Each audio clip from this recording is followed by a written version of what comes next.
Bonjour à chacun, bonjour à tous. Très heureux de vous retrouver sur votre chaîne préférée, Potentia. Dans l'une de mes précédentes vidéos, j'avais abordé la question de la structuration du propos et je vous avais promis de revenir sur les transitions dans un discours.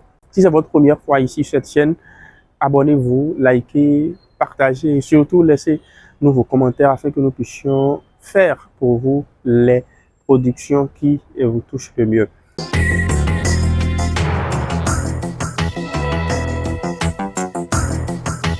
Les transitions sont des ponts pour le contenu de notre discours. Lorsque nous avons un propos à tenir devant un public, quelle que soit sa durée, non seulement nous avons besoin du plan, mais nous avons également besoin des transitions. Ces transitions qui sont rien d'autre que les ponts entre les différents points de votre charpente, c'est-à-dire de votre plan.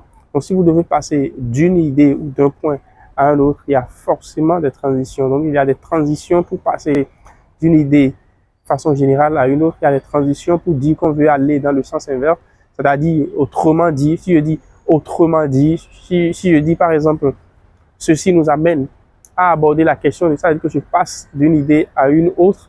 Et donc, il y a également des transitions pour faire la conclusion, pour faire la synthèse. Donc, nous devons aller à l'école de ces phrases de transition et pouvoir proprement les utiliser pour avoir une bonne structuration. Mais ce n'est pas fini. Lorsque l'on a les phrases de transition, il faut également gérer le temps ou les temps.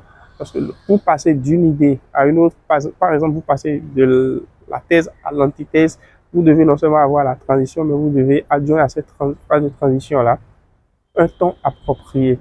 Donc, si vous voulez apprendre davantage, restez toujours connecté à votre chaîne Potentia et c'est ainsi que nous allons vous aider à faire le chemin du développement de votre leadership.